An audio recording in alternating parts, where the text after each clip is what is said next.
So hello everyone, प्रयोगशाला परिचारक की एक नई वीडियो सीरीज लेकर के आपके सामने फिर से उपस्थित हूँ। ये हमारी वीडियो सीरीज आपको हर दिन मिलेगी। यहाँ पे आपको संपूर्ण कोर्स, कंप्लीट कोर्स आपको यहाँ पे कराया जाएगा। शुरुआत से ही पर डे आपको या तो एक वीडियो या फिर एक दिन में 2 वीडियो आपके माध्यम से आपको पूरी वीडियो सीरीज, ठीक है, पूरी वीडियो सीरीज अवेलेबल कराई जाएगी। एक नई भर्ती आई हुई है 880 पदों के लिए। आपके सामने जैसा कि आपको डिस्प्ले पे दिख रहा होगा, 880 पदों के लिए विज्ञापन जारी किया गया है। प्रयोगशाला परिचारक के साथ साथ और भी अन्य विभिन्न प्रकार के पद हैं। यहाँ पर भृत्य है, चौकीदार है, स्वीपर है। कुल मिलाकर के 880 पद हेतु आवेदन आमंत्रित किए गए हैं। बहुत बड़े पैमाने पर भर्ती हो रही है।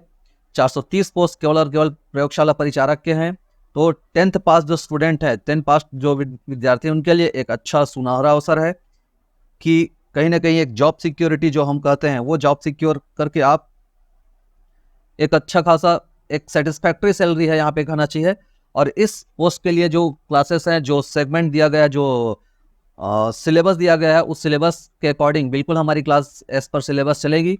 2 सेक्शन में डिवाइड किया गया है। पहले सेक्शन में आपको देखने को मिला, आप मेरे ख्याल से क्योंकि भर्ती आ चुकी है इसलिए आप लोगों ने इसकी समीक्षा, इसकी एनालिसिस तो कर ही ली होगी, बट फिर भी मैं आपको एक शॉर्ट इसका एक एनालिसिस दे दूं कि यहाँ पे 2 सेगमेंट में होने वाली परीक्षा, एक पेपर आई थिंक एक सेगमेंट जो है वो आपका जीएस का होगा और एक सेगमेंट आपका होगा जीएस में कहना चाहिए काइंड ऑफ जीके टाइप से समझ लीजिए, कि अपन छत्तीसगढ़ इंक्लूड किया तो जीएस मान के चलते हैं।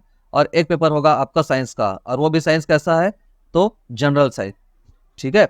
जनरल साइंस और जीएस की परीक्षा जो है वो आपको यहाँ पे देनी है, ठीक है। 60-40 का रेशियो है दोनों में, और वो 60-40 के रेशियो के हिसाब से आपका जो साइंस है, साइंस की जो परीक्षा होगी वह आपको सीधा सीधा जो फिजिक्स, केमिस्ट्री और बायो है, ये 3 सेगमेंट, और वो भी किस लेवल का होगा तो 10th लेवल का, ठीक है। किस लेवल का होने वाला है 10th लेवल का, 10वीं पास, क्योंकि इसमें क्वालिफिकेशन मांगा है। तो आई होप कि 10th के आसपास या 10th क्लास का जो साइंस है उसे सराउंडिंग्स में आपका एग्जाम चलेगा। लेकिन हमको तैयारी इस लेवल की नहीं करनी है, हमको थोड़ा सा एक स्टेप ऊपर की ओर जाना है। तो एटलीस्ट कम से कम हमें 11th क्लास के कुछ पोर्शन को और 12th क्लास के कुछ पोर्शन को तो देखना ही पड़ेगा, क्योंकि कंपटीशन एग्जाम है, थोड़ा सा ऊपर की तैयारी करना ज़्यादा सही रहेगा।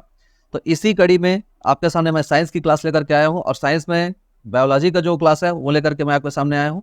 और बायोलॉजी की क्लास हम पहले फिनिश करेंगे, कोशिश करेंगे कि एक वीडियो बायो की और एक वीडियो आपके छत्तीसगढ़ या जीएस की अपन ला दें।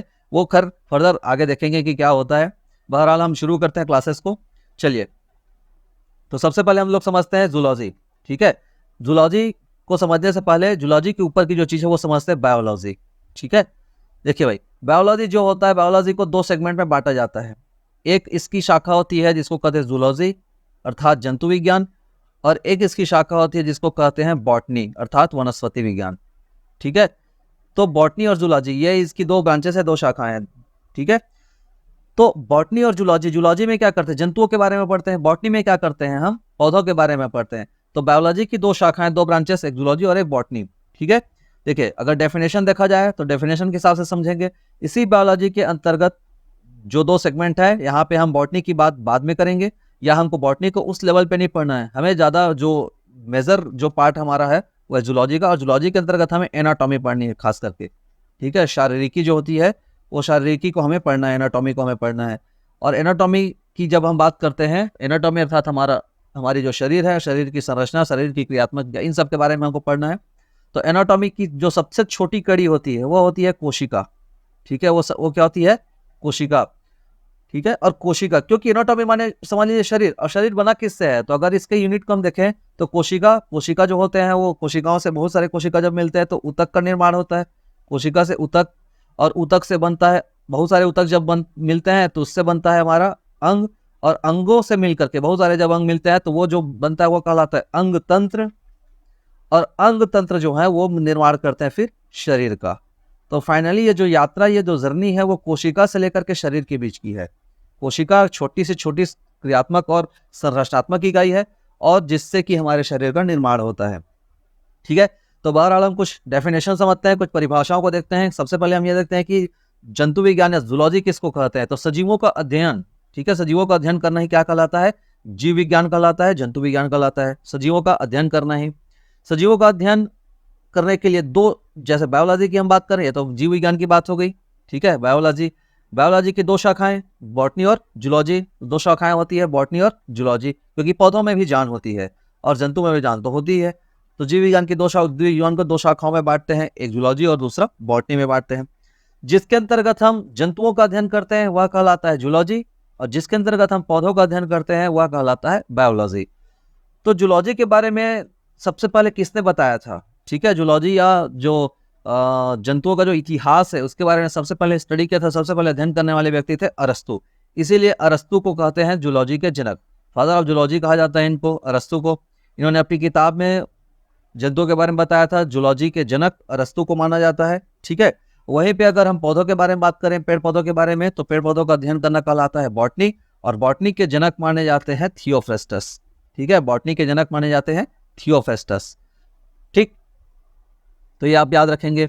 ये कि इनिशियली चीजें, सजीवों का अध्ययन जीव विज्ञान कहलाता है। जीव विज्ञान की दो शाखाएं, जूलॉजी और बॉटनी। जूलॉजी इसके अंतर्गत जंतुओं का अध्ययन करते हैं। जूलॉजी के जनक माने जाते हैं अरस्तु, और बॉटनी के जनक माने जाते हैं थियोफ्रेस्टस। इन्होंने पेड़ पौधों का अध्ययन किया था और इन्होंने जंतुओं का अध्ययन किया है। ठीक है, जंतुओं के बारे में, जंतुओं का इतिहास बताया था। चलिए, तो ये हो गई इनिशियली बातें बायोलॉजी के बारे में। आगे बात करते हैं। तो देखिए, हमने यहाँ पे क्या समझा, हमको यहाँ पे बायोलॉजी के अंतर्गत जो दो शाखाएं हैं, इनमें बॉटनी को उतना वेटेज नहीं देना है। इनिशियली पढ़ेंगे, जितना काम हो सकता है, जितनी जरूरत हो उतने ही। हमें बेसिकली जोर देना है सबसे ज्यादा जूलॉजी को, और जूलॉजी के अंतर्गत खास करके हमें एनाटॉमी पढ़नी है। और एनाटॉमी की जब हम बात करें तो सबसे पहला यूनिट या सबसे पहला सेगमेंट जो हमारा आता है वह आता है कोशिका का। तो हम यहाँ पे कोशिका के बारे में सबसे पहले स्टडी करेंगे। हमारा चैप्टर ही होगा कोशिका के बारे में, कोशिका और कोशिका विभाजन, यही हमारा टॉपिक रहेगा, शेल एंड सेल डिवीजन। तो शेल के बारे में पढ़ना शुरू करते हैं। चलिए, देखिए शेल क्या होता है। तो सेल हमारे जो जीव होते हैं, जिनमें जान होती है, तो जो जीवित प्राणी होते हैं, जीवित प्राणियों का जो निर्माण है वो कोशिका से ही मिल करके होता है। ये छोटी से छोटी एक इकाई है। इसके बारे में अध्ययन करना, कोशिका का अध्ययन करना कहलाता है साइटोलॉजी। देखिए, शेल अर्थात कोशिका, और सेल के बारे में अध्ययन करना कहलाता है साइटोलॉजी। ठीक है, ये है क्या चीज कोशिका? तो कोशिका प्रत्येक जीव की, जो जीव होता है उस जीव की सबसे छोटी संरचनात्मक और क्रियात्मक इकाई है। मतलब ये किसी भी जीवधारी की जिसमें जान होती है उसके संरचनात्मक अर्थात स्ट्रक्चरल, और क्रियात्मक अर्थात फंक्शनल। ठीक है, स्ट्रक्चरल और फंक्शनल यूनिट है। इसी की सहायता संरचना करने का मतलब कि वहां इसी की सहायता से हमारे शरीर का निर्माण होता है। और क्रियात्मक मतलब हमारे शरीर की जो भी प्रक्रियाएं हैं, मेटाबॉलिज्म, जो भी प्रक्रियाएं होती है, उन सारी प्रक्रियाओं को करने के लिए रिस्पॉन्सिबल जो है वो सेल्स ही है, कोशिका ही है। इसलिए कोशिका को जीवन का आधार कहते हैं। अगर कोशिका ना होता तो शायद ही जीवन होता। ठीक है, तो जीवन का आधार कहा जाता है कोशिका को। तो यह हमारे सजीवों की संरचनात्मक और क्रियात्मक इकाई है, स्ट्रक्चरल एंड फंक्शनल बॉडी है। ठीक है, स्ट्रक्चरल एंड फंक्शनल यूनिट है हमारे शरीर की। चलिए, तो अब बात करते हैं सबसे पहले कोशिका के बारे में किसने बताया। ठीक है, ये तो हमने जो अरस्तु और थियोफ्रेस्टस के बारे में जो समझा वो तो है उनके जनक। अरस्तु को कहते हैं हम जूलॉजी के जनक, और थियोफ्रेस्टस को कहते हैं हम बायोलॉजी के जनक, माफ कीजिएगा, बॉटनी के जनक। लेकिन यहाँ पे कोशिका के बारे में सबसे पहले किसने बताया? तो कोशिका के बारे में सबसे पहले बताया रॉबर्ट हुक ने। यहाँ पे बात की जा रही किसकी? रॉबर्ट हुक की। देखिए, मैंने आपको जो बात बताई, प्रत्येक जीवधारी का शरीर कोशिका से मिलकर के बना होता है।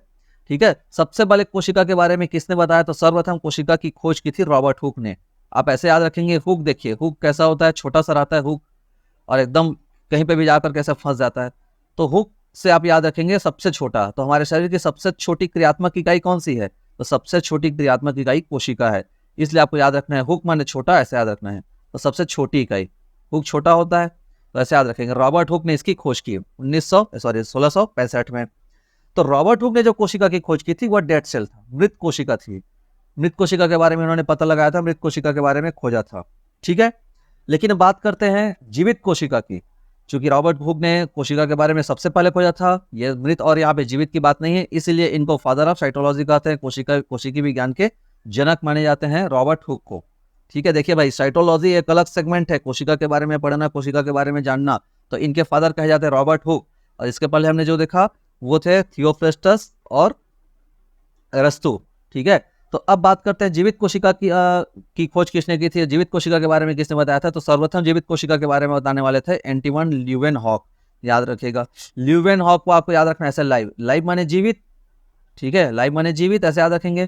तो जीवित कोशिका के बारे में बताने वाले, ल्यूवेन से लाइव ऐसे याद रखना है, ल्यूवेन से लाइव और लाइव से जीवित। तो जीवित कोशिका के बारे में बताया था ल्यूवेन हॉक ने, ये हो गई बात।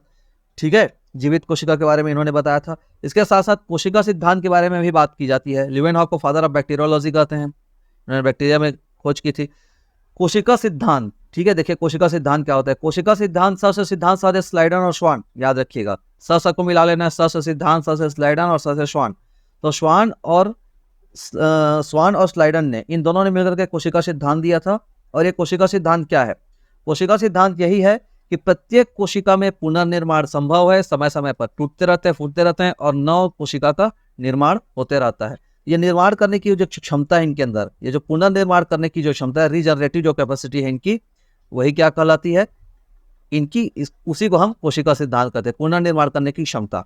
ठीक है, इनमें ये क्षमता पाई जाती है, ये आपस में पुनर्निर्माण करते हैं और अगर कोई भी टूट फूट हुआ है, कोई भी डैमेज हुआ है, उस डैमेज को तत्काल क्या कर लेते हैं? हील कर लेते हैं। तो ये हीलिंग कैपेसिटी इनके अंदर पाई जाती है, ये कोशिका सिद्धांत कहलाता है। आगे हम इसके बारे में और डिटेल से बात करेंगे।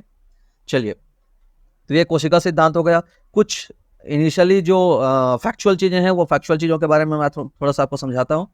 शरीर कोशिकाओं का बना होता है, अतः शरीर जो कोशिका है शरीर की सबसे छोटी इकाई है, मैंने आपको बताया था। इसीलिए छोटी इकाई के नाम से ही मैंने आपको बताया था कि छोटी इकाई अर्थात हुक, ये याद रखिएगा, ऐसा बताया था मैंने। चलिए, सबसे छोटी कोशिका कौन सी होती है? तो सबसे छोटी कोशिका होती है माइकोप्लाज्मा।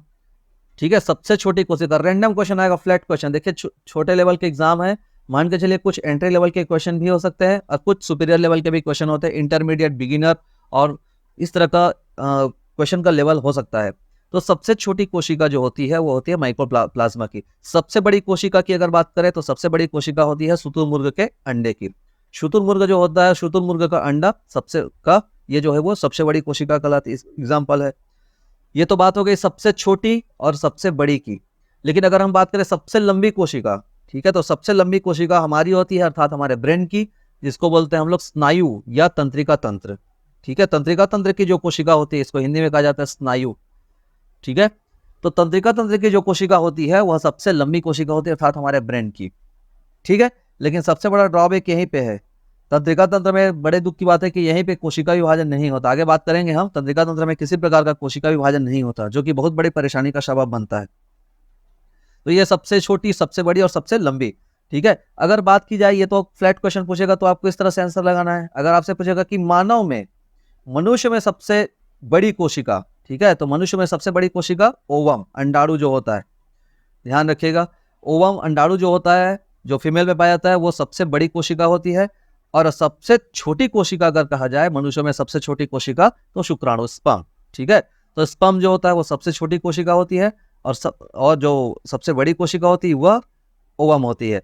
तो घबराना नहीं, एग्जाम हॉल में ये बात देख लेनी है कि कहीं मानव शब्द का मेंशन तो नहीं है। अगर मानव शब्द मेंशन किया गया होगा तो फिर वहां पे आपका आंसर कुछ और हो सकता है। और फ्लैट क्वेश्चन रहेगा सबसे बड़ी, सबसे छोटी या सबसे लंबी, तो फिर आपको ये माइक्रोप्लाज्मा, शुतुरमुर्ग और तंत्रिका तंत्र क्रमशः आंसर लेना है। और मानव में अगर मेंशन किया तो मानव में अंडाणु और सबसे छोटी बोला तो स्पर्म या शुक्राणु होगा। ठीक है, चलिए, तो ये तो बात हो गई इनकी। ठीक है, ये देखिए हमारा जो मैं ब्रेन की बात कर रहा था, ब्रेन को क्यों समझना जरूरी है। देखिए, हमेशा कहा जाता है कि हेलमेट पहनिए, चोट से बचाइए, तो हमेशा हेलमेट पहनने की या चोट से बचने की, सिर को चोट से बचाने की सलाह क्यों दी जाती है? क्योंकि देखिएगा, जब कभी वैसा चोट होता है तो व्यक्ति का हाथ सबसे पहले सिर की ओर जाता है, क्योंकि उसको पता है कि उसका सबसे क्रूशल ऑर्गन है और सबसे सेंसिटिव और सबसे महत्वपूर्ण ऑर्गन है ये। तो इसीलिए हेलमेट पहनने की सलाह दी जाती है। हमारे यहाँ हेलमेट पहनने की कानूनी बाध्यता है, करना चाहिए। ठीक है, अन्यथा आपके लिए चालान काटने की व्यवस्था है। तो क्यों ऐसी सलाह दी जाती है? इसका रीजन क्या है? इसका रीजन ये है कि जो हम कोशिका विभाजन की बात कर रहे थे कि एक कोशिका में दूसरे कोशिका के पुनर्निर्माण करने की क्षमता होती है। प्रत्येक कोशिका में वो क्षमता होती है कि वो अपने माध्यम से किसी दूसरे कोशिका का निर्माण कर सकती है। तो यहाँ पे जो होता है तंत्रिका तंत्र में, यहाँ पे कोशिका का विभाजन नहीं होता है, या सबसे स्लो होता है, ये कह सकते हैं अपन, ऑलमोस्ट नहीं के बराबर। ठीक है, कोशिका विभाजन नहीं हो पाता। ठीक है, इसलिए जब कभी भी सिर पर चोट लगती है तो वो जल्दी से हील नहीं होता, रीजन यही है। ठीक है, इसलिए हील नहीं हो पाता और कभी कभी तो मृत्यु भी हो जाती है। अगर अच्छा किसी को सिर पे वार कर दिया गया तो मृत्यु भी हो जाती है। तो सबसे लेट से, ठीक है, कोशिका विभाजन या नहीं के बराबर कोशिका विभाजन होता है, कोशिका विभाजन ऑलमोस्ट नहीं होता है। ठीक है, लेकिन हमारे ही शरीर का एक पार्ट है जहाँ पे तेजी से कोशिका विभाजन होता है, और वह है आपका लीवर। ठीक है, लीवर में सबसे ज्यादा कोशिका विभाजन होता है फटाफट। ठीक है, इसलिए अपने जो डैमेज सेल्स हैं उन डैमेज सेल्स को इंस्टेंट रिपेयर कर लेता है। ठीक है, ध्यान रखिएगा, इंस्टेंटली रिपेयर करने की क्षमता पाई जाती है किसमें? लीवर में। तो लीवर में कोशिका विभाजन बहुत फास्ट होता है, तेजी से, और इसमें बिल्कुल स्लो या नहीं के बराबर। चलिए, तो ये होगी कुछ इनिशियली प्राइमरी बातें। अब हम आते हैं मेन टॉपिक पर। देखिए, कोशिका कितने प्रकार की होती है? तो कोशिका बेसिकली 2 प्रकार की होती है। ठीक है, एक कोशिका जिसको बोलते हैं प्रोकैरियोटिक, और एक होती है जिसको यूकैरियोटिक। 2 प्रकार की कोशिकाएं होती है, प्रोकैरियोटिक और यूकैरियोटिक। ठीक है, इसको ध्यान से समझिएगा। प्रोकैरियोटिक कोशिकाएं क्या होती है और यूकैरियोटिक कोशिकाएं क्या होती है? तो प्रो से याद रखिएगा, प्रो माने प्रारंभिक, प्र को मिला लेना है, प्रो आ रहा है, प्रो माने प्र माने प्रारंभिक। तो वो कोशिका जो शुरुआत से, अर्थात शुरू से, प्रारंभिक कहने का मतलब शुरुआत से जिस कोशिका का निर्माण हुआ है। अब ये सभी में है। देखिए क्या होता है ना, अगर हम देखें तो जीवों को अगर उनका वर्गीकरण करें, अगर मोटा मोटी अपन क्लासिफिकेशन करें, तो जीवों का हम लोग 2 भागों में बांट सकते हैं। एक होते हैं अविकसित जीव और एक होते हैं विकसित जीव।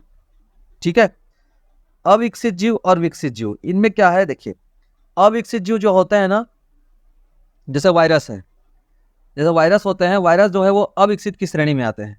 ठीक है, इसीलिए वायरस जो होते हैं, वायरस को हम लोग सजीव और निर्जीव की बीच की कड़ी कहते हैं। आखिर में इस वायरस को सजीव और निर्जीव की बीच की कड़ी क्यों कहा जाता है? क्वेश्चन पूछा हुआ है।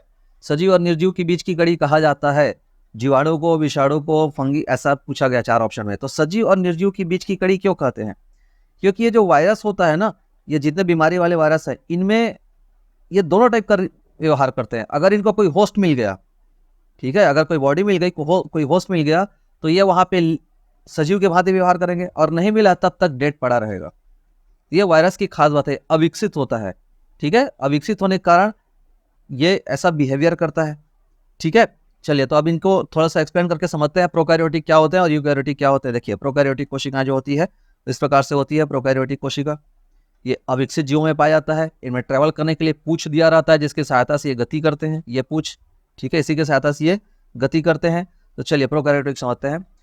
तो प्रोकैरियोटिक जो जीव होते हैं उनकी खास बात क्या होती है? जो कोशिका वाले जीव होते हैं उनकी खास बात क्या होती है? इनमें कोशिका के सभी अंग नहीं पाए जाते हैं। देखो भाई, एक तो कोशिका इतना छोटा यूनिट, और उसके बाद उसके और भी अंग, मतलब एक कोशिका के भीतर में और कई प्रकार के अंग होंगे, जैसे केंद्रक होगा, माइटोकॉन्ड्रिया होगी, लाइसोसोम होगा, सेंट्रोसोम होगा, क्रोमोस, दुनिया भर की चीजें आप देखेंगे। इतनी जटिल संरचना है, इतना कॉम्प्लेक्स है कि आप सोच करके हैरान हो जाएंगे इतना कॉम्प्लेक्स कैसे है। और इन्हीं कॉम्प्लेक्स जो बायोमॉलिक्यूल्स हैं उनकी सहायता से हमारे बॉडी का कंस्ट्रक्शन होता है, हमारे बॉडी का निर्माण होता है। तो कोशिका के जो कोशिका होते हैं वो प्रोकैरियोटिक कोशिका में कोई भी सभी अंग नहीं पाए जाते, अर्थात गिने चुने अंग होते हैं। ठीक है, चूंकि इसमें सब अंग नहीं पाए जाते इन्हें, इसलिए इन्हें प्रारंभिक कोशिका भी कहते हैं। मैं आपको बताया था प्रो से प्रारंभिक आप याद रखेंगे। तो प्रारंभिक कोशिका कैसे कहते हैं? जो प्रोकैरियोटिक होते हैं उनको। इनमें क्या पाया जाता है? सभी अंग नहीं पाए जाते, तो कौन कौन से अंग पाए जाते हैं? तो केवल कोशिका झिल्ली जो बाहर की लेयर होती है वह, ये कोशिका झिल्ली जो होती है, मेम्ब्रेन और राइबोसोम। और राइबोसोम भी 70S टाइप का सेडिमेंट्री कोएफिशिएंट कहते हैं इसको, एस फॉर, ये आपको आगे बताऊंगा मैं, एस फॉर होता है सेडिमेंट्रियल कोएफिशिएंट। तो राइबोसोम और जो कोशिका झिल्ली, ये केवल 2 कोशिकांग जो है वो प्रोकैरियोटिक कोशिका में पाए जाते हैं। बाकी कोशिकाओं बाकी जो यूकैरियोटिक कोशिकाएं हैं, उन यूकैरियोटिक कोशिकाओं में जो अंग पाए जाते हैं वो इनमें नहीं पाए जाते हैं। तो कोशिका झिल्ली और राइबोसोम, 2 बातें ध्यान में रखेंगे। चलिए आगे बात करते हैं यूकैरियोटिक कोशिकाओं की। तो प्रोकैरियोटिक कोशिका मतलब जो प्रारंभिक कोशिका कहलाते हैं, इनमें सभी अंग नहीं पाए जाते हैं। ध्यान रखिएगा, प्र से प्रारंभिक रहेगा तो प्रारंभिक में कुछ चीजें नहीं रहती, ये याद रखेंगे, है ना, ऐसा याद करना है। प्रारंभिक में कुछ चीजें नहीं रहती, मिसिंग रहती है। तो क्या क्या रहेंगी? तो केवल कोशिका झिल्ली और राइबोसोम, बाद में सब चीजें आ जाती हैं, ऐसे याद रखना है। देखिए आगे बात करते हैं अब यूकैरियोटिक की। ठीक है, देखिए यूकैरियोटिक कोशिकाएं। तो यूकैरियोटिक कोशिकाएं क्या होती हैं, इनकी बात समझते हैं हम लोग। यूकैरियोटिक कोशिकाएं, इनमें सभी कोशिकांग पाए जाते हैं। एक कोशिका में, एक विकसित कोशिका में जो जो अंग हो सकते हैं वो सारे अंग इस यूकैरियोटिक कोशिका में पाए जाते हैं, अर्थात lysosome, mitochondria, centrosome, Golgi body, सब। ठीक है, जो जो मेन कोशिकांग होते हैं, इसी के बारे में हमको आगे पढ़ना है, वो सब इनमें पाए जाते हैं। ठीक है, इनमें 80S राइबोसोम पाया जाता है, जो एक क्या कहना चाहिए, अत्याधुनिक किस्म का है। देखो राइबोसोम की भी अलग अलग कैटेगरी है भाई, आगे इसको मैं आपको डिटेल से समझाऊंगा, क्योंकि राइबोसोम एक कोशिकांग है, तो हम इसको सेपरेटली पढ़ेंगे कि 80S और 70S में क्या डिफरेंस है। ठीक है, चलिए तो यहाँ पे क्या होता है, इसमें राइबोसोम जो 80S टाइप के राइबोसोम पाया जाता है यूकैरियोटिक में, क्योंकि ये विकसित है। ठीक है, इसलिए पाए जाते हैं। ध्यान रखिएगा ना, एक चीज आपको प्रोकैरियोटिक कोशिका में, सॉरी शुरुआत वाला जो था प्रोकैरियोटिक में, एक बात को आपको स्पेशली याद रखनी है। यहाँ पे एक क्वेश्चन बहुत ओपनली चलता है, बहुत बार पूछा गया है, केंद्रक किसमें नहीं पाया जाता, इसमें केंद्रक नहीं पाया जाता है। ध्यान रखिएगा एकदम, इसको इस क्वेश्चन को लॉक कर लेना है। कौन सी कोशिका होती है जिनमें केंद्रक नहीं पाया जाता, तो ध्यान रखेंगे प्रोकैरियोटिक कोशिका में सारे कोशिकांग नहीं पाए जाते, और मेन जो कोशिकांग है केंद्रक, वह केंद्रक नहीं पाया जाता। ये एक क्वेश्चन बन सकता है, केंद्रक नहीं पाए जाते। ध्यान रखिएगा केंद्रक का अभाव रहता है प्रोकैरियोटिक कोशिकाओं में। ठीक है, अब आगे बात करते हैं यूकैरियोटिक कोशिका की। तो यूकैरियोटिक में सभी अंग पाए जाते हैं, केंद्रक भी होता है, सब चीज होता है। इसके साथ साथ इसमें राइबोसोम जो पाया जाता है वो राइबोसोम 80S टाइप का राइबोसोम पाया जाता है। अगर शेप देखे, आकार देखे, तो ये चौकोर आकार का होता है। देखिए ये इस तरह से बिस्किट टाइप, ऐसे रेक्टेंगल ईटा टाइप से रहता है, ये रेक्टेंगल टाइप से चौकोर आकार का होता है ये जो होता है। और देखिए इसमें आपको सारे ऑर्गन दिख रहे होंगे ये, ठीक है, गल्गी बॉडी दिख रहा है, माइटोकॉन्ड्रिया दिख रहा है, ये केंद्रक न्यूक्लियस दिख रहा है। सारे कोशिकांग जो होते हैं वो सारे कोशिकांग इनमें पाए जाते हैं। तो पादप कोशिकाओं का जो आकार होता है वह चौकोर होता है। ये एक पादप कोशिका की एग्जाम्पल है जो पेड़ पौधों में पाया जाता है, इनका आकार चौकोर होता है, जबकि जंतु कोशिका जो होती है उनका आकार गोल होता है। ध्यान रखेंगे, तो पादप कोशिका का जो आकार है वह चौकोर होता है। चौकोर होने के साथ साथ इसके अंदर में एक विशेष प्रकार की चीज होती है जिसको प्लास्टिड कहते हैं। सबसे बड़ा जो अंग होता है वो होता है प्लास्टिड, प्लास्टिड से मिलकर के बना होता है। अब हम यहाँ पे ऑर्गन की ही बात कर रहे हैं कि कोशिका के अंदर में कौन कौन से ऑर्गन होते हैं, कौन कौन से अंग होते हैं। तो इसका जो यूकैरियोटिक कोशिका है, यूकैरियोटिक कोशिकाओं का सबसे बड़ा अंग जो होता है उसको हम प्लास्टिड कहते हैं। ध्यान रखेंगे, ठीक है, क्या बोलते हैं, प्लास्टिड, लवक। ध्यान रखेंगे, लवक जिसकी सहायता से रंग होता है। मैं आगे लवक के बारे में बात करूंगा, कौन सा वर्णित होता है, कौन सा अवर्णित होता है, कौन सा हरित होता है, 3 प्रकार के लवक पाए जाते हैं। तो यहाँ पे हम इसी की बात करते हैं। तो सबसे बड़ा अंग जो होता है पादप कोशिकाओं में, देखिए भाई साहब एक एक इंपॉर्टेंट क्वेश्चन है ना। पादप कोशिकाओं में सबसे बड़ा जो अंग होता है वह प्लास्टिड होता है। आगे बात करते हैं, इनका जो वैक्यूल्स होता है, रसधानी, ठीक है, बड़े पैमाने पर ये जल का संग्रहण करते हैं। तो वैक्यूल्स बड़ा होता है जंतुओं की तुलना में, क्योंकि पौधों का जीवन का जो आधार है वो जल ही है, खनिज लवण और जल, इन्हीं की सहायता से इनका जीवन चलता है। तो इनका जो वैक्यूल्स होते हैं, इनका जो रसधानी होता है वो बड़ा होता है, किनकी अपेक्षा, जंतु कोशिका की अपेक्षा। ठीक है, बड़ा रसधानी होता है, बड़ा वैक्यूल्स होता है, कूट मिलाने के लिए दे सकता है। ध्यान रखेंगे, ऐसा 4 क्वेश्चन दे देगा। अब ऐसा कौन से सही, हालांकि उतनी संभावना नहीं है, मान के चलिए कि आपको फैक्चुअल क्वेश्चन ही पूछेगा, ठीक है, क्योंकि उस लेवल का एग्जाम नहीं है। क्वालिफिकेशन को हमें हमेशा ध्यान में रखना चाहिए कि क्वालिफिकेशन क्या मांगा है। क्वालिफिकेशन बहुत हद तक जो एग्जाम है उसका स्टैंडर्ड तय कर देते हैं। तो इनमें क्लोरोफिल पाया जाता है। क्लोरोफिल, इसके बारे में तो बच्चा बच्चा जानता है क्लोरोफिल क्या होता है, ठीक है। तो पादप कोशिकाओं में क्लोरोफिल पाया जाता है। चलिए आगे बात करते हैं, ठीक है, ये आपका यूकैरियोटिक कोशिका, और यूकैरियोटिक कोशिका में पादप कोशिका। अब थोड़ा सा जंतु कोशिका के बारे में देख लेते हैं। इसी में जंतु कोशिका,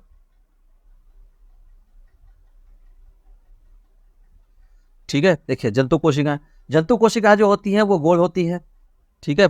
पादप कोशिका चौकोर या रेक्टेंगल होती है, तो जंतु कोशिकाएं जो होती है वो गोल होती है। इसके अंदर का जो सबसे बड़ा अंग है वह केंद्रक होता है। देखिए हमने वहां पे जो देखा था, पादप कोशिका में सबसे बड़ा अंग जो होता है वो प्लास्टिड होता है, और जंतु कोशिका में जो सबसे बड़ा अंग है वो केंद्रक होता है। इसको आपको हाईलाइट कर लेना है, दोनों में बड़ा अंग, इनमें केंद्रक और उनमें प्लास्टिड, लवक, ठीक है, ये होता है सबसे बड़ा अंग। आगे बात करते हैं, देखते हैं। अब थोड़ा सा हम लोग समझ ले, कोशिका, दोनों जंतु कोशिका और पादप कोशिका के बीच में एक निक टू निक कंपैरिजन करते हैं कि दोनों में बेसिकली डिफरेंस क्या होता है। एक मैं आपको शॉर्ट यहाँ पे एनालिसिस कर देता हूँ फटाफट। देखिए जंतु कोशिका जो होती है वो छोटी होती है पादप कोशिका की तुलना में, और पादप कोशिका जो होती है वह बड़ी होती है। एक अंतर अगर देखा जाए तो साइज अगर बात करें तो ये छोटी होती है, बड़ी होती है, ठीक है। अगर आकृति की बात करें तो इनकी जो आकृति होती है जंतु कोशिका की, वह गोल होती है, और पादप कोशिका की अगर आकृति की बात करें तो वो चौड़ा होती है, चौकोर होती है, ठीक है, ये इनकी आकृति होती है। जो वैक्यूल्स है, रसधानी की बात करते हैं, वो रसधानी जो होती है, देखिए पहले तो मैं ये बता रहा हूँ कि इनमें हम जो बेसिक डिफरेंस देख रहे हैं कि डिफरेंस क्या क्या होते हैं, ठीक है। आपको यहाँ पे पिक्चर में भी दिख रहा होगा दोनों में डिफरेंस क्या है। तो ये छोटी होती है, गोल होती है, यहाँ पे देखें। इसके अलावा इनमें सिलिया पाया जाता है जंतु कोशिका में, सिलिया पाया जाता है, सिलिया के साथ साथ फ्लैजेला भी पाया जाता है। आगे सबके बारे में हम बात करेंगे ना सेपरेटली, अभी मैं आपको इंट्रोडक्शन दे रहा हूँ यहाँ पे। सिलिया पाया जाता है, फ्लैजेला पाया जाता है, और जिसको आत्महत्या की थैली कहते हैं वो पाया जाता है लाइसोसोम। ठीक है, क्या पाया जाता है? लाइसोसोम पाया जाता है। ये जंतु कोशिका की खास बात है। अगर यहाँ पे हम देखें तो यहाँ पे क्या क्या पाया जाता है? यहाँ पे पादप कोशिका में सिलिया नहीं होता, शेल वॉल पाया जाता है, कोशिका भित्ति जिसको बोलते हैं, शेल वॉल पाया जाता है। इसके साथ साथ प्लास्टिड पाया जाता है। भाई देखिए हमारे यहाँ पे क्या था, इधर केंद्रक, तो यहाँ पे प्लास्टिड, लवक, ये पाया जाता है। और इसके साथ साथ क्लोरोप्लास्ट भी पाया जाता है। ठीक है, प्लास्टिड के साथ साथ क्लोरोप्लास्ट, ये क्लोरोप्लास्ट पाया जाता है। तो ये बेसिक डिफरेंस है जो इनमें अलग अलग विषमताएं हैं, ये याद रखेंगे। तो शेल वॉल, कोशिका भित्ति, ये इस प्रकार से समझिए कि शेल वॉल ऐसे शेल है तो इसके चारों ओर एक वॉल होती है, संरचना ऐसी होती है, उसको शेल वॉल कहते हैं। देखिए यहाँ पे आपको दिख रहा होगा, ये शेल वॉल है। ठीक है, यहाँ पे दिख रहा होगा, थोड़ा सा जूम करता हूँ, आपको बेटर विजिबिलिटी आएगी। ये यहाँ से आपको समझ में आ रहा होगा। देखिए ये शेल वॉल, वैक्यूल्स, ये रसधानी जिसको बोलते हैं। ठीक है, माइटोकॉन्ड्रिया होता है। न्यूक्लियस, देखिए इसका न्यूक्लियस छोटा होता है, इसका न्यूक्लियस जो बड़ा होता है। यहाँ पे भी माइटोकॉन्ड्रिया है। ठीक है, अब कुछ चीजें तो दोनों में पाई जाती है, वो आप ध्यान रखेंगे। देखिए ये लाइसोसोम यहाँ पे दिख रहा है, इसमें नहीं है, ये याद रखेंगे। लाइसोसोम इसमें पाया जाता है जंतु कोशिका में, पादप में नहीं पाया जाता। ये लाइसोसोम की बात की जा रही है। वैक्यूल्स दोनों में होता है। क्लोरोप्लास्ट देख लीजिए, माइटोकॉन्ड्रिया इसमें भी है, इसमें भी है। अब जो चीजें समान, मतलब जो इवन है, जो दोनों में बराबर है, वो देखते हैं। केंद्रक दोनों में पाया जाता है, लेकिन साइज अलग अलग होता है। इस जंतु कोशिका में केंद्रक सबसे बड़ा, इनमें छोटा। एंडोप्लाज्मिक रेटिकुलम पाया जाता है, ईआर जिसको बोलते हैं। ठीक है, ये आगे बात करेंगे इसके बारे में। ये भी हमारा कोशिकांग है, कोशिका के भीतर में पाया जाने वाला क्या है? Endoplastic reticulum. राइबोसोम, प्रोटीन जहाँ पे निर्माण होता है, राइबोसोम, देखिए यहाँ पे भी राइबोसोम पाया जाता है, यहाँ पे भी राइबोसोम पाया जाता है। ये समानताएं है ना जो बीच में आपको दिख रही है, वो अंतर जो है वो मैंने आपको शुरू में बता दिया।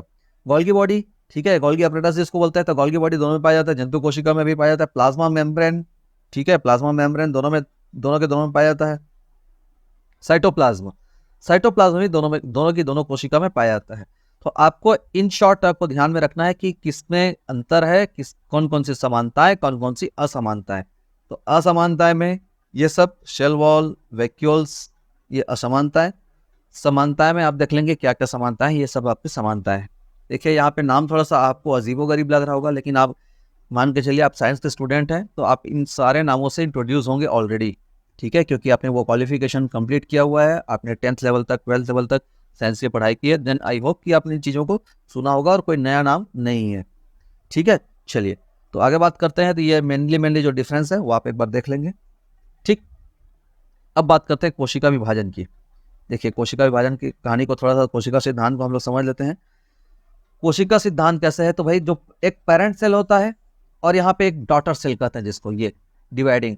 तो ऐसे इनमें धीरे धीरे इनमें क्या बोलना चाहिए, एक सेल से दूसरा सेल बनाने की जो प्रोसेस है, वो प्रोसेस धीरे धीरे ऐसा होता है। ये सॉलिड एक सेल, फिर धीरे से चपटा होगा, फिर अलग होगा। ऐसे अलग होते होते ये अपने आप में बीच से विभाजित होकर, कहने का मतलब बीच से पार्टीशन हो जाता है, और पार्टीशन होने के बाद दो सेल बन जाते हैं।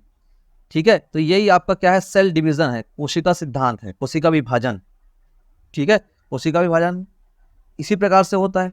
मैंने आपको एकदम शॉर्ट में समझाया कि एक कोशिका धीरे धीरे करके, जैसे ही इसको लगेगा, जैसे इसको महसूस होगा, महसूस होने के पश्चात भाई मैसेज आएगा, मैसेज आने के पश्चात ये क्या करेगा, एक जो कोशिका है वह अपने जैसा दूसरा कोशिका बनाने की क्षमता रखती है। इसी को बोलते हैं पुनर्निर्माण। तो पुनर्निर्माण करने की क्षमता पाई जाती है। जैसे ही हमारे शरीर में कुछ टूट फूट होता है, कुछ भी डैमेज होता है, तो तुरंत इंस्टेंटली ये अपना सारा काम छोड़ करके, भाई सब काम कोशिका करते हैं, क्योंकि हमने शुरू में ही देखा कोशिका हमारे शरीर की संरचनात्मक और कार्यात्मक इकाई है। बेचारे दिन भर काम करते हैं, दिन भर 24/7 लगे ही रहते हैं। तो सब अपना अपना काम डिवाइड कर लेते हैं, किनको हीलिंग करनी है, किनको चोट को ठीक करना है, किनको खाने को डाइजेस्ट करने में हेल्प करना है, और हमारे जो भी मतलब अलग अलग प्रकार के मेटाबॉलिज्म जो प्रोसेस है, उन सारे प्रोसेस को करने के लिए हमें कोशिका की सहायता लेनी पड़ती है। कोशिका की सहायता से ही सारा कुछ हो पाता है। ठीक है, ये कोशिका सिद्धांत कि एक कोशिका अपने से दूसरा कोशिका पैदा करने की क्षमता रखती है। ठीक है, अब बात करते हैं कोशिकांग की। ठीक है, कोशिका अंग कौन कौन से, कोशिकांग कौन कौन से है, चलिए तो सबसे पहले समझते हैं हम लोग जीव द्रव्य। ठीक है। देखिए जीव द्रव्य, प्रोटोप्लाज्म, ठीक है, जीव द्रव्य कहते हैं जिसको प्रोटोप्लाज्म। इसकी खोज की थी पुरकिंजे ने। प्रोटोप्लाज्म की खोज किसने की थी? तो प्रोटोप्लाज्म की खोज की थी पुरकिंजे ने। पुरकिंजे जो है प्रोटोप्लाज्म जीव द्रव्य के जनक माने जाते हैं, इन्होंने खोजा था। यह होता क्या है? यह एक तरल गाढ़ा पदार्थ होता है। जीव द्रव्य जो है वो तरल गाढ़ा पदार्थ है। और एक्चुअल में जीव द्रव्य का काम आप ऐसे समझ लिए, एक काइंड ऑफ समझ लीजिए, एक झोला जैसा है, एक थैली जैसा, ठीक है। और ये इस थैली में संसार की चीजें हैं। मान लीजिए ये एक शेल है, ये पूरी एक कोशिका, इस कोशिका के भीतर में कई सारे छोटे छोटे कोशिकांग हैं। अब ये कोशिकांग आपस में टकराए मत, इनके प्रोटेक्शन के लिए। जैसे आप देखिएगा फ्लिपकार्ट और अमेजोन में आप मंगाते हैं ना दुनिया भर का सामान, अब देखेंगे उनमें इतने लेयर की सिक्योरिटी होती है, पहले पेपर गद्दा इधर उधर दुनिया भर की चीज़ें, और वो छोटा छोटा ऐसा उभार वाला जो झिल्ली आती है वो सब, ताकि बम्प जो होता है, जो झटके होते हैं, उन झटके को क्या कर ले, एब्जॉर्ब कर ले। तो ऐसा इनमें अच्छे से प्रोटेक्शन दिया जाता है। तो बस ये जो प्रोटेक्शन करने का काम, झटके को सहने का काम यहाँ पे होता है। यहाँ पे इनको एक दूसरे से नहीं टकराना है। तो बस मेनली आप समझ लीजिए मोटा मोटी भाषा में कि ये जीव द्रव्य जो है वही काम करते हैं, ताकि ये आपस में टकराए मत, इसलिए जीव द्रव्य बना दिया गया। ऊपर वाले ने ऐसा कर दिया, ऐसा समझ लीजिए। तो जीव द्रव्य का काम यही है, ठीक है। तरल गाढ़ा पदार्थ होता है। सारी जैविक क्रियाएं, जैविक क्रिया मतलब बहुत सारी जैविक क्रियाएं होती है, जीवों के द्वारा की जाने वाली समस्त क्रिया जैविक क्रिया कहलाती है। तो सारी जैविक क्रियाएं इस द्रव के अंदर ही होती है। इसका 80% भाग जल से मिलकर के बना होता है, इसीलिए बोला जाता है कि अब बॉडी को डिहाइड्रेट नहीं होने देना है। मतलब आपके शरीर में जल की आपूर्ति, मतलब जो पानी की सप्लाई है वो दिन भर होते रहे। पर्याप्त मात्रा में पानी पीने की सलाह दी जाती है, ताकि पर्याप्त मात्रा में जीव द्रव्य रहे, और जीव द्रव्य जितनी ज़्यादा रहेगी, ठीक है, उतना ही हमारी जैविक क्रियाएं अच्छे से संपादित हो जाएंगी, और कहीं किसी तरह का कोई डैमेज या कोई परेशानी नहीं होने वाली है। तो 80% भाग इसका जल का बना होता है, इसलिए हमें हमेशा जल की आवश्यकता पड़ती है, ठीक है। चलिए, तो अब बात करते हैं इसके बारे में आगे, ये कितने प्रकार का होता है। देखिए होता क्या है ना, पानी हमारे लिए बहुत जरूरी है भाई। अगर पानी ना रहे, देखिए जीव द्रव्य में अगर हमें हमारे शरीर में 1% भी, 1 से लेकर के 2% तक अगर हमें शरीर में हमारे पानी की कमी होती है, तो हमें फौरन प्यास लगनी शुरू हो जाती है। लेकिन यहीं पे अगर देखा जाए, अगर 10 से 15% की कमी हो गई शरीर में, 10 से 15% की अगर पानी की कमी होती है, तो हो सकता है डिहाइड्रेट होकर के व्यक्ति की मौत भी हो सकती है। इसको डिहाइड्रेशन कहते हैं। पानी की कमी होना, डिहाइड्रेशन होना। तो डिहाइड्रेशन की वजह से जान भी जा सकती है, ठीक है। तो कोशिश की जाती है कि डिहाइड्रेट ना हो, इसलिए पर्याप्त मात्रा में हमें पानी पीना होता है, ठीक है। तो जीव द्रव्य की बात कर रहे हैं। जीव द्रव्य 2 प्रकार का होता है, एक कोशिका द्रव और दूसरा कोशिकेंद्रिका द्रव। तो जो कोशिका के अंदर में होता है, देखिए एक तो कोशिका, मतलब ये कोशिका, लेट से ये कोशिका है, और कोशिका के अंदर में बहुत सारे ऐसे उसके छोटे छोटे ऑर्गन्स है। एक तो कोशिका के अंदर में होगी, उसको बोलेंगे कोशिका द्रव। और एक होता है इसी कोशिका के अंदर में केंद्रिका, और वो केंद्रिका के अंदर में भी केंद्रिका द्रव होता है। यहाँ ये मान लिया केंद्रिका है, और केंद्रिका के अंदर में भी द्रव होगा, तो उसको केंद्रिका द्रव कहते हैं। और इस कोशिका के अंदर में जो द्रव होगा, ये इस कोशिका के द्रव को बोलेंगे कोशिका द्रव। ये 2 प्रकार का होता है जीव द्रव्य, कोशिका द्रव और केंद्रिका द्रव, ठीक है। समझ में आ रहा है? चलिए,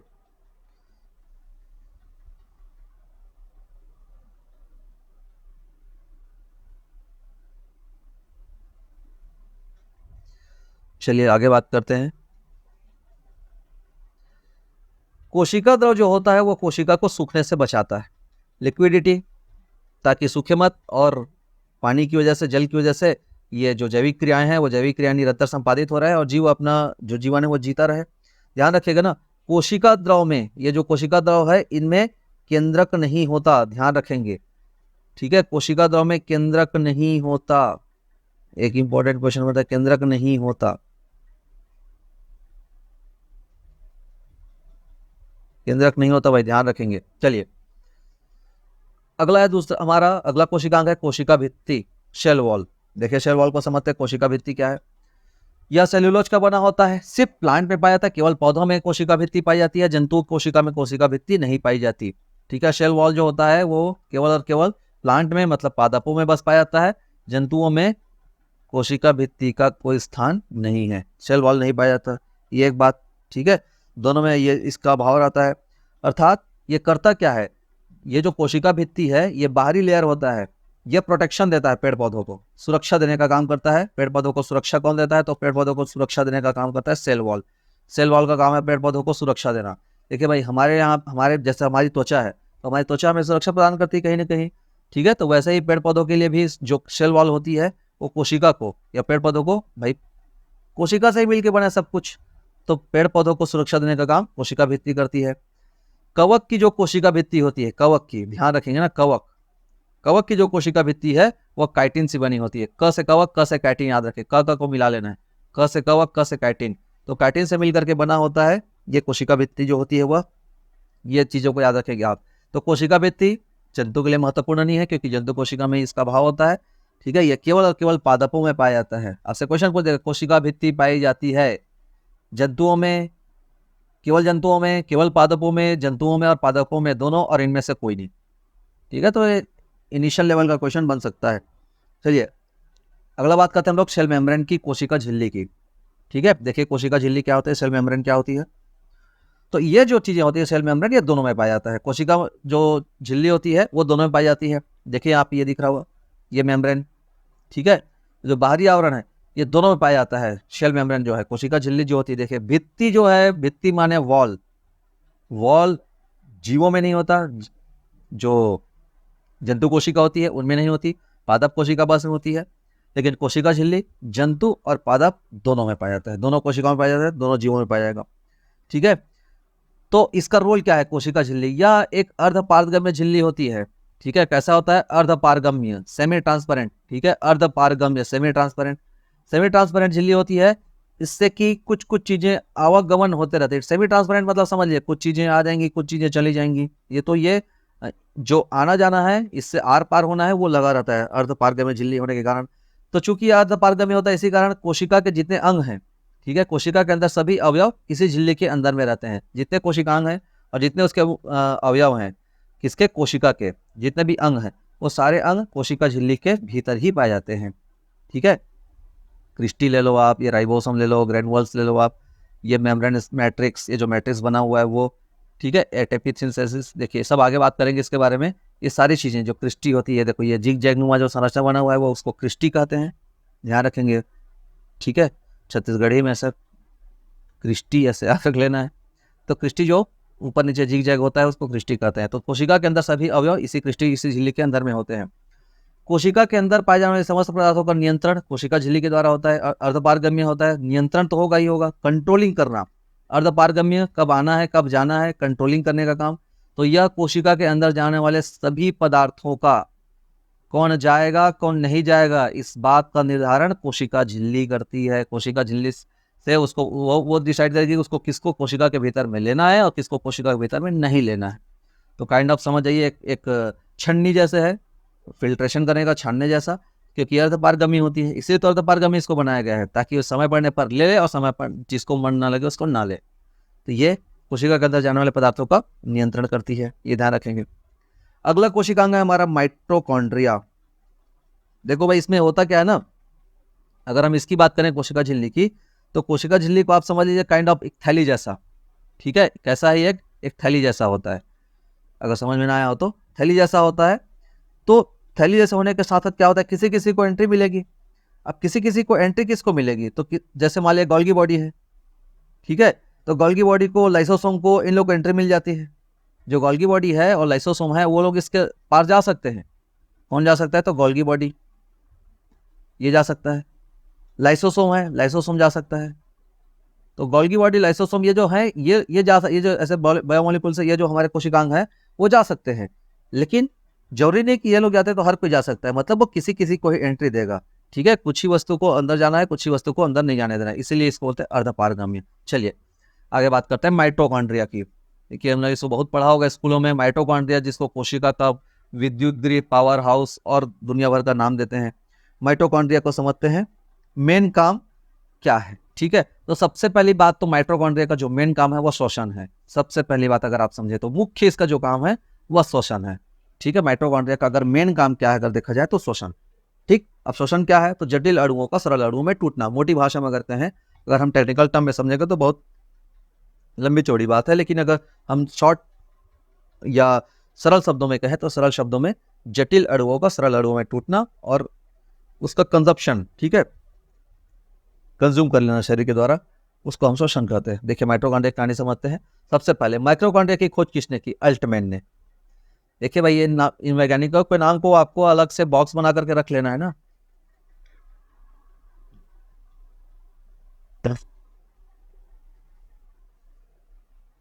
ठीक है, किसकी किसकी खोज किसने किसने की थी, ये आपको अलग से नोट कर लेना है। ठीक है, तो इसकी खोज की थी अल्टमैन ने। इसके जो आंतरिक दीवार होती है, किसकी, माइटोकॉन्ड्रिया की जो आंतरिक दीवार होती है, अभी हमने देखा उसको क्या बोलते हैं, क्रिस्टी। अभी हमने पिछले डायग्राम में देखा, इस प्रकार से जो बनी हुई थी संरचना, U zigzag zigzag zigzag, इसी को क्या बोलते हैं, क्रिस्टी कहते हैं। ये इसके अंदर की दीवार होती है, जैसे ये दिख रहा है ना क्रिस्टी, ये अंदर, हालांकि तो ये गोल्गी बॉडी है, क्रिस्टी यहाँ पे नहीं दिख रहा है। माइटोकॉन्ड्रिया के अंदर में होता है, हाँ ये यहाँ पे दिख रहा है, ये माइटोकॉन्ड्रिया है, ये यहाँ पे आपको जो दिख रहा है ये क्रिस्टी। रेड में बताता हूँ आपको मैं, रेड मार्किंग करके, हालांकि आपने पिछले फिगर में देखा होगा, ये जो दिख रहा है ये क्रिस्टी।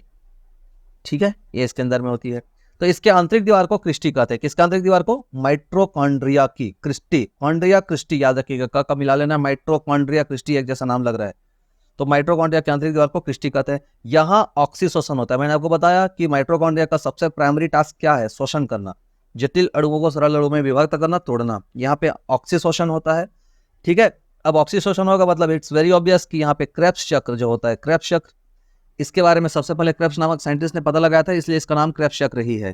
ठीक है, तो क्रेब्स चक्र चलता है, और क्रेब्स चक्र की सहायता से ही क्या होता है, ग्लूकोज बनता है, अर्थात जो भोजन आया है उससे जो ऊर्जा जिससे हमें दिन भर काम करना है, एटीपी तथा ग्लूकोज बनते हैं। ठीक है, तो एटीपी और उससे ग्लूकोज बनते हैं, और ग्लूकोज ही एक सोर्स है जिससे हमें क्या मिलती है, ऊर्जा मिलती है। तो जब तक क्रेब्स चक्र नहीं चलेगा, क्रेब्स चक्र का जो अंतिम उत्पाद होता है, क्रेब्स चक्र के परिणाम स्वरूप क्या बनता है, तो क्रेब्स चक्र के परिणाम स्वरूप ग्लूकोज बनता है, और यही इसी की सहायता से हमें ऊर्जा मिलती है। इसीलिए आप देखना, जब कभी भी व्यक्ति को ऐसा चक्कर वक्कर आता है तो तत्काल क्या करते हैं, वह ग्लूकोज देते हैं, मीठा चीज देते हैं, मीठा चीज में ग्लूकोज होता है तो मीठा चीज तुरंत देते हैं।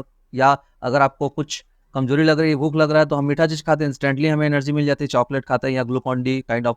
तो वो सारी चीजें क्या है, वो हमें ग्लूकोज देती है, और ग्लूकोज हमें तुरंत ऊर्जा देने में सहायक है। तो ऊर्जा का सोर्स जो है वो ग्लूकोज। क्यों, क्योंकि अलग अलग मॉलिक्यूल्स होते हैं, अब ग्लूकोज का भी अलग अलग बहुत सारे इसके भी प्रकार करना चाहिए, जो इंस्टेंटली क्या होता है, हमारे बॉडी में डिजोल्व हो जाता है, और इससे हमें तुरंत ऊर्जा मिल जाती है, क्योंकि इसका पाचन बहुत जल्दी होता है, ग्लूकोज का तुरंत पाचन हो जाता है, और तुरंत हमें ऊर्जा भी मिल जाती है, ज़्यादा लंबा प्रोसेस नहीं होता। इसी की वजह अगर हम कार्बोहाइड्रेट की बात करें और बाकी चीज़ों की बात करें, प्रोटीन का सबसे जटिल होता है प्रोटीन का, प्रोटीन बहुत लेट से पचता है।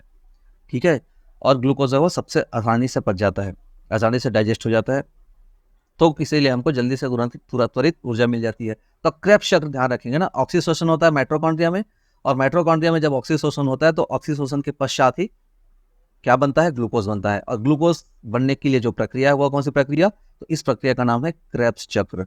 बस ये याद रखेंगे। चलिए आगे बात करते हैं। क्रेब्स चक्र से सब कुछ होता है। पौधों में बात करेंगे तो पौधों में सब कुछ लवक के द्वारा। पौधों की कोशिका में क्या होगा, अगर हम पौधों की कोशिका की बात करें तो पौधों में कैसे होगा, तो पौधों में सारा चीज होता है प्लास्टिड, लवक की सहायता से। लवक की सहायता से भोजन का निर्माण होता है, ये इनका किचन है समझ लीजिए।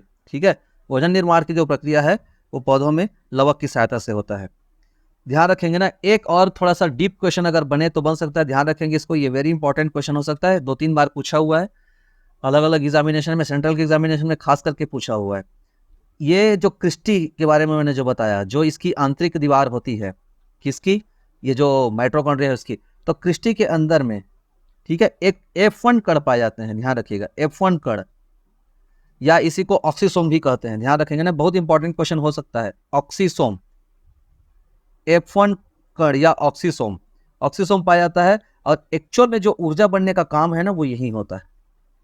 ठीक है, इन रियलिटी अगर ऊर्जा कहाँ बनता है आपसे पूछेगा, तो एक्चुअल में ऊर्जा बन, जैसे भाई डाइजेशन की बात करते हैं, डाइजेशन कहाँ होता है, आंत में, लेकिन आंत में एक्चुअल में डाइजेशन नहीं होता। आंत के अंदर में एक छोटे छोटे पोस्ट क्या बोलना चाहिए, ऐसा एक अंग पाया जाता है जैसे उभार जिसमें रहता है, विलाई जिसको कहते हैं, वो विलाई एक्चुअल में भोजन को एब्जॉर्ब करता है, और वहीं पे फिर एक्सचेंज पॉइंट है, फिर जाकर के रक्त में, फिर रक्त पूरे शरीर में सर्कुलेट कर देता है, जो बचे हुए भोजन का जो उससे पावर मिल रही है उन चीज़ों को, मॉलिक्यूल्स को पूरे शरीर में पहुंचाने का काम करता है। तो इन रियलिटी जो डाइजेशन है वो विलाई में होता है। वैसे ही ऊर्जा कहाँ बनती है, तो एक्चुअल में ऊर्जा बनने का जो काम है, ठीक है, वो ऑक्सीसोम में होता है, यहाँ पे ऊर्जा बनती। ठीक है, एनर्जी बनने का जो काम है यहाँ पे होता है। तो देखिए, कोशिका के भीतर है माइटोकॉन्ड्रिया, माइटोकॉन्ड्रिया के अंदर में क्रिस्टी, और क्रिस्टी के भीतर, क्रिस्टी में, ठीक है, क्रिस्टी में क्या पाया जाता है, तो ऑक्सीसोम या F1 कण पाया जाता है, इसमें ऊर्जा बनती है, राइट। जितनी ज़्यादा कोशिका होगी उतना ज़्यादा माइटोकॉन्ड्रिया, और उतने ज़्यादा मतलब जितनी ज़्यादा कोशिका उतना ज़्यादा माइटोकॉन्ड्रिया, उतना ज़्यादा ऑक्सीसोम और उतनी ज़्यादा ऊर्जा बनेगी, इसलिए सेल को बढ़ाइए, सीधी सी बात है। अब देखेंगे कि अच्छे प्रदेश में अच्छा खान पान अच्छा सब कुछ रहता है तो हमारे बॉडी में सेल्स की संख्या बहुत ज़्यादा होती है, तो हम एनर्जेटिक महसूस करते हैं। और जैसे जैसे सेल कम होते जाता है उम्र बढ़ने के साथ साथ, वैसा वैसा व्यक्ति क्या होता है, थोड़ा सा शिथिलता आती जाती है, ठीक है। चलिए, तो इन चीज़ों की वजह से चूंकि हमें इससे ऊर्जा मिलती है, इसीलिए इसको क्या बोलते हैं, कोशिका का पावर हाउस। ये ऑक्सीसोम जो है, मेन आप ऑक्सीसोम को याद रखना है, या F1 कण जिसको बोलते हैं, F1 कण के नाम से ही इसको क्या बोलते हैं हम लोग, कोशिका का पावर हाउस। यहीं पे एनर्जी बनती है, यहीं पे सब कुछ बनता है, ऊर्जा की बात यहीं पे होती है, ठीक है। चलिए अगला टॉपिक की ओर बढ़ते हैं। अगला कोशिकांग हमारा है यहाँ पे ER, एंडोप्लाज्मिक रेटिकुलम। देखिए एंडोप्लाज्मिक रेटिकुलम की हम बात करते हैं, इसको थोड़ा सा समझते हैं। जो जिन जिन चीज़ों को मैंने हाईलाइट कराया है, आप स्पेशली ध्यान देंगे ना, वहाँ पे गलती होने की कोई गुंजाइश मत हो, ठीक। चलिए, एंडोप्लाज्मिक रेटिकुलम, देखिए एंडोप्लाज्मिक रेटिकुलम क्या होता है, ये जो दिख रहा है डफली जैसा, नगाड़ा जैसा, ठीक है, ये समझ लो बहुत सारे पब्लिक हैं, ये गोल्गी बॉडी है, तो बॉडी बहुत सारी बैठी हुई समझिए, नगाड़ा डवाड़ा पीट रहे हैं ऐसा, तो एंडोप्लाज्मिक रेटिकुलम, ठीक है। एंडोप्लाज्मिक रेटिकुलम को समझते ये क्या होता है, ये एक सपोर्टर है, कहना चाहिए काइंड ऑफ रीढ़ की हड्डी या आंतरिक दीवार कह सकते हैं अपन। ये कोशिका के अंदर उसको आंतरिक सहायता देता है, जैसे हमारे शरीर में बैकबोन या हड्डियों का जैसा रोल रहता है ना, सहायता देना, ठीक है।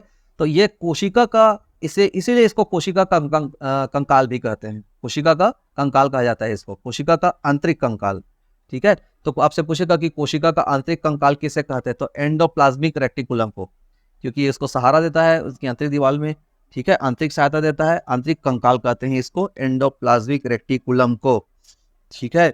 पिलर कहना चाहिए, पिलर, आंतरिक कंकाल, पिलर, पिलर की तरह बिहेवियर करता है, तो कोशिका का पिलर कौन है, तो कोशिका का पिलर एंडोप्लाज्मिक रेटिकुलम है, ठीक। इसी में क्या होता है, वसा का संचय होता है।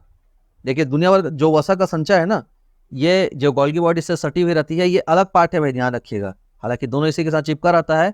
ये आपका एक्चुअल में ER, और ये जो दिख रहा है ऐसे जिग जगनुमा संरचना, ये गोल्गी बॉडी है, ठीक है, गोल्गी बॉडी या फिर गोल्गी अपरेटस कहते हैं इसको।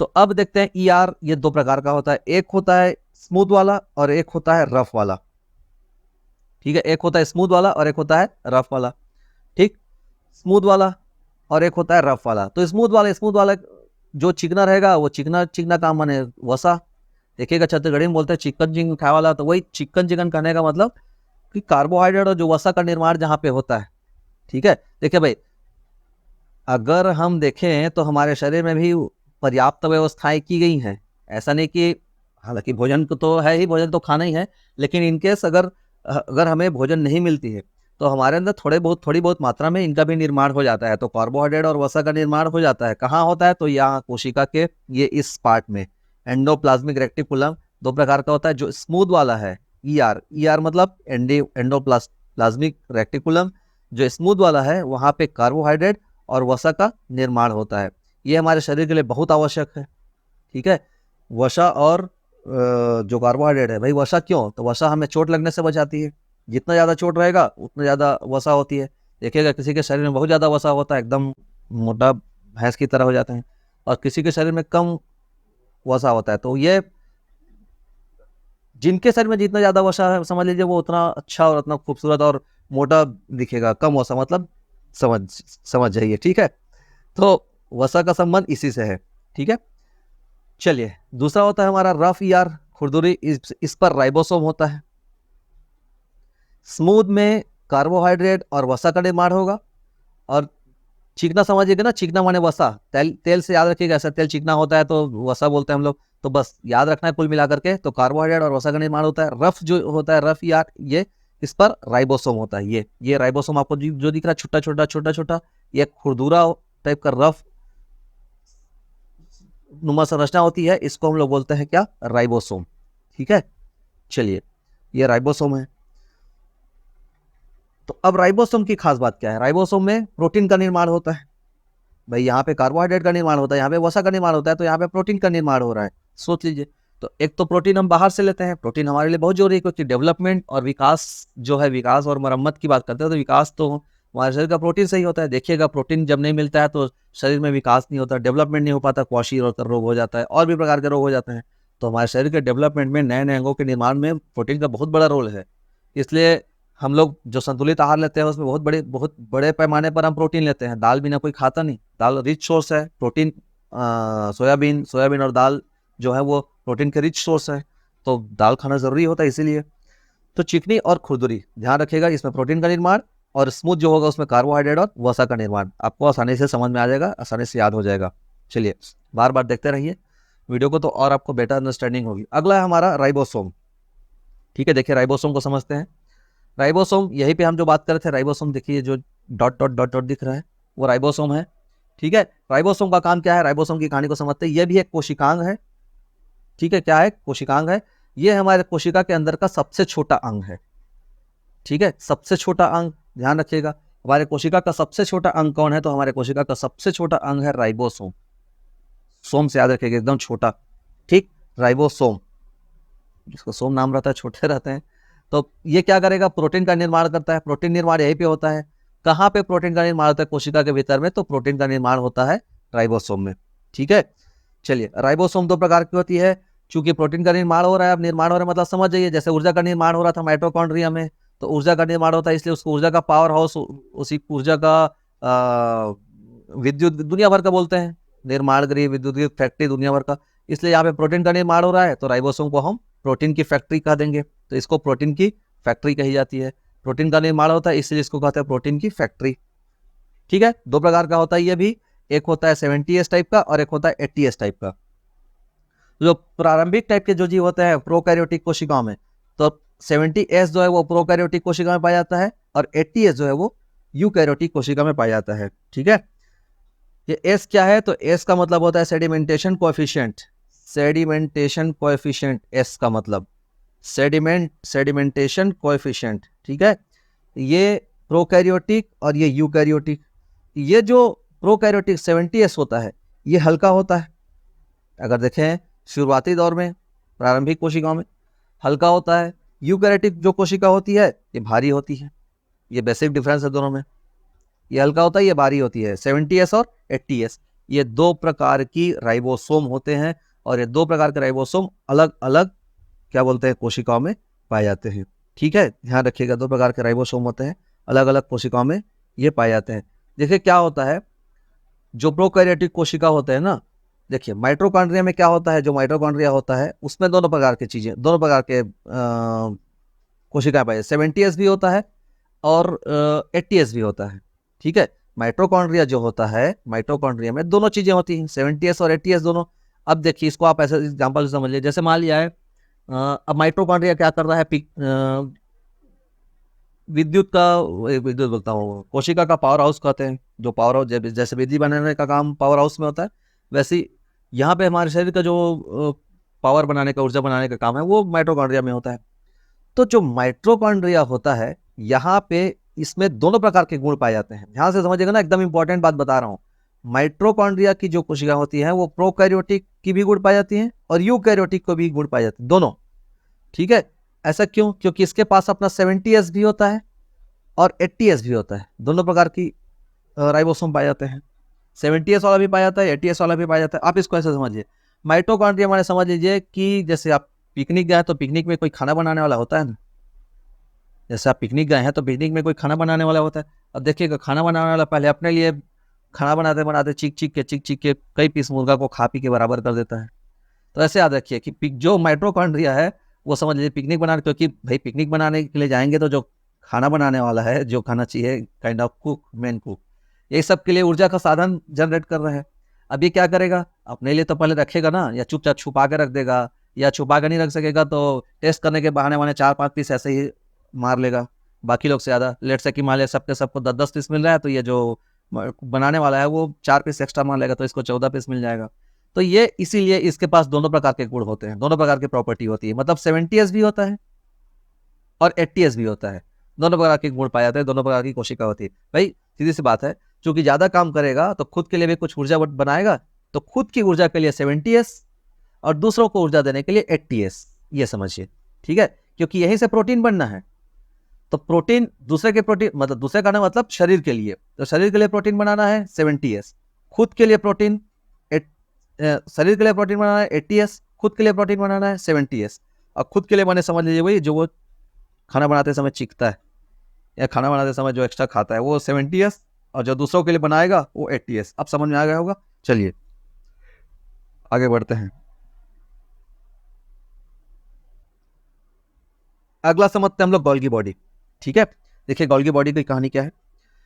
गोल्गी बॉडी ये आप यहाँ पे समझिए, ये देखिए ये हमारा कोशिका, और कोशिका के भीतर में मैं थोड़ा सा जूम करता हूँ आपको और बेहतर ढंग से समझ में आएगा। ये कोशिका है, कोशिका के अंदर में ये केंद्रक, ये माइटोकॉन्ड्रिया, ठीक है, ये जो दिख रहा है आपको ग्रीन कलर का वही ये गोल्गी बॉडी। ठीक है, अब ये गोल्गी बॉडी का काम हम समझते हैं, गोल्गी बॉडी का काम क्या होता है। ठीक है, सबसे पहली बात इसकी खोज किसने की थी, तो इसकी खोज की थी कैमिलो गोल्जी ने। ठीक है, गोल्जी बोलिए या गोल्गी बोले एक ही बात है, उसी से इसका नाम पड़ गया।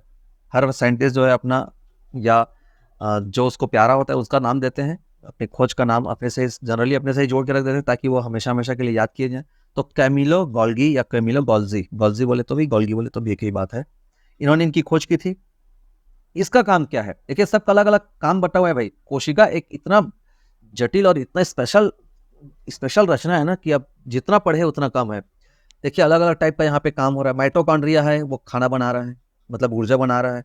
ठीक है, एक हमने देखा ईआर क्या कर रहा है, तो सहारा प्रदान किया हुआ है। जैसे भाई मान लिया आप पिकनिक गए हैं तो कोई टेंट वेंट या जैसे चूल्हा वगैरह सब चीज को सपोर्ट दे करके रखा हुआ है, उसको ईआर समझ लीजिए। माइटोकॉन्ड्रिया खाना बना रहा है, ऊर्जा की व्यवस्था कर रहा है। राइबोसोम ये प्रोटीन की फैक्ट्री है। राइबोसोम की बात करें तो राइबोसोम प्रोटीन की फैक्ट्री, प्रोटीन का संश्लेषण, प्रोटीन का निर्माण हो रहा है। ये सहारा प्रदान कर रहा है। माइटोकॉन्ड्रिया ऊर्जा बना रहा है। तो हर कोशिका के जो अंग है वो अपना अपना काम कर रहे हैं। ये क्या करता है, ये ट्रैफिक पुलिस है। गोल्गी बॉडी जो है वो ट्रैफिक पुलिस है। ट्रैफिक पुलिस मतलब ये पदार्थों का परिवहन करता है, ठीक है, यातायात में सहायक का ट्रांसपोर्टेशन करता है। ठीक है, इसको हम कोशिका का ट्रैफिक पुलिस कहते हैं, ट्रैफिक पुलिस ऑफ सेल्स। ठीक है, ट्रैफिक पुलिस ऑफ सेल कहा जाता है इसको। कोशिका का ट्रैफिक पुलिस किसको कहते हैं, देखिए ऐसे ऐसे क्वेश्चन पूछेगा ना, लेगा खिलवाड़ी वाला। ट्रैफिक पुलिस ऑफ सेल, कोशिका का ट्रैफिक पुलिस किसको कहते हैं, तो ये किसको कहते हैं, गोल्गी बॉडी को। तो ये पदार्थ, ये जो क्या करेगा, जो ट्रांसपोर्टेशन करने का काम है, पदार्थों का परिवहन। ठीक है, जो भोज्य पदार्थ हैं उन पदार्थों को एक जगह से दूसरी जगह तक पहुंचाने का। भाई हमारे ब्लड में देखिएगा ट्रांसपोर्टेशन का काम करता है ना हमारे भाई। जो ब्लड है, रक्त है, रक्त को हम लोग हमारे शरीर का सबसे बड़ा तरल संयोजी ऊतक मानते हैं। तो रक्त क्या है, आपसे कोई पूछेगा ब्लड क्या है, तो रक्त एक तरल संयोजी ऊतक है। क्या है, एक तरल संयोजी ऊतक। ठीक है, 3 शब्द आ रहे हैं यहाँ पे, तरल संयोजी ऊतक। देखिए समझिएगा ध्यान से, तरल मतलब लिक्विड फॉर्म में है, संयोजी मतलब जोड़ने वाला। रक्त ही है जो संपूर्ण शरीर को जोड़ के रखा है। जोड़ना करने का मतलब कनेक्टिविटी। ठीक है, पूरा कनेक्टिविटी ब्लड के माध्यम से। ब्लड को निकाल दीजिए, सब के सब अपने अपने जगह पे बैठे रहेंगे, सब अपनी जगह पे बैठे थे, बेचारा ब्लड ही वो फ्लिपकार्ट और वो अमेजोन के कुरियर बॉय टाइप का दिन भर आ करके वहां से लेना है, वापस करना है तो भी लेने आएगा, पहुंचाना है तो भी लेने आएगा। तो वही काम करता है ब्लड। उसको देखेंगे आप, बोल देना कैसे यार ब्लड करके तो तरल संयोजी ऊतक है वो। तो ऊतक एक तो तरल, संयोजी मतलब जोड़ने वाला, और ऊतक मतलब ऊतक किससे बनेगा, टिश्यू से, सॉरी टिश्यू किससे बनेगा, सेल से। तो बहुत सारे सेल जब बनते हैं तो वो ऊतक का निर्माण होता है। तो अल्टीमेटली ब्लड क्या हुआ, कोशिका तो ही ना, कोशिका से मिलकर के ही बना है। तो अब परिवहन का जो काम है इसी के भीतर में, ट्रांसपोर्टेशन का, वो गोल्गी बॉडी, ठीक है, इसका काम है, ट्रैफिक पुलिस है। चलिए अब समझ में आ गया होगा। जितने भी स्रावित पदार्थ होते हैं जिनका हम श्रावण कर देते हैं ब्लड में, ठीक है। अब देखिए स्रावित पदार्थ 2 होते हैं भाई, एक होते हैं हार्मोन और एक होते हैं एंजाइम। तो जो हार्मोन होते हैं उनका सीक्रेशन हो जाता है ब्लड में, और ब्लड में सीक्रेशन होने के पश्चात ब्लड ही हार्मोन को एक जगह से दूसरी जगह तक पहुंचाता है। अलग अलग हमारे हार्मोन के सोर्स सब पढ़ेंगे आगे, कहाँ कहाँ से हार्मोन निकल रहा है, जहां जहां से जो हार्मोन निकलता है, कुछ नहीं, हार्मोन निकला छोड़ दिए, ब्लड बह रहा है, जाओ भाई लेके चले जाना, ऐसा रहता है। तो ये सब ट्रांसपोर्टेशन चलते रहता है। तो ये रिस्पॉन्सिबल है क्या करने के लिए, ट्रांसपोर्टेशन के लिए। चलिए गोल्गी बॉडी का कहानी खत्म, आगे बात करते हैं।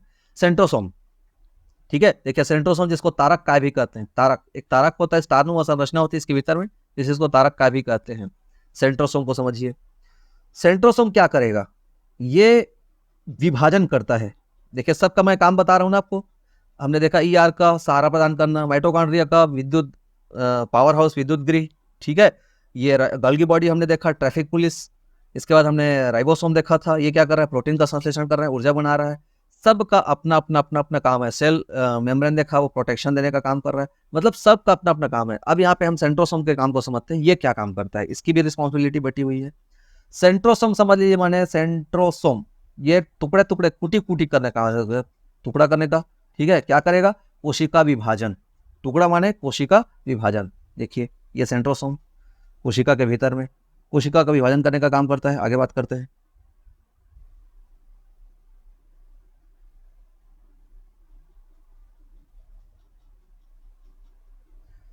देखिए ये सेंट्रोसोम, यहाँ पे ये कोशिका, ये आपका सेल में न्यूक्लियस, ये सेंट्रोसोम दिख रहा होगा आपको छोटा छोटा, ठीक है। तो ये सेंट्रोसोम है। तो सेंट्रोसोम का काम क्या है, बस टुकड़े करना, एक कोशिका जिससे दूसरा कोशिका बनाना, ठीक है। बोबेरी याद रखिएगा, बोबेरी, थियोडर बोबेरी, टी बोबेरी बोलते हैं इसको, थियोडर बोबेरी। थियोडर बोबेरी ने उत्पादक टाइप का नाम याद रखिएगा, थियोडर बोबेरी सेंट्रोसोम, ठीक है। इन्होंने सेंट्रोसोम की खोज की थी।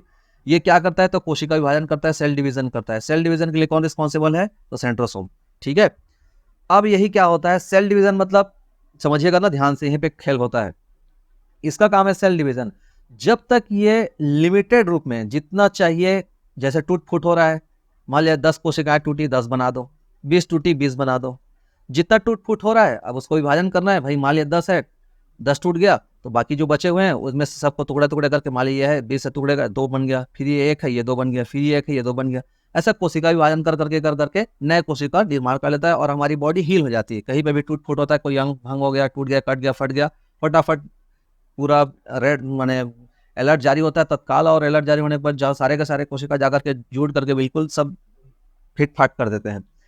तो कोशिका विभाजन एक लिमिट तक हो तब अच्छा है, और यही कोशिका विभाजन अगर अनियंत्रित हुआ, ठीक है, तो इसी को कहते हैं कैंसर, ठीक है।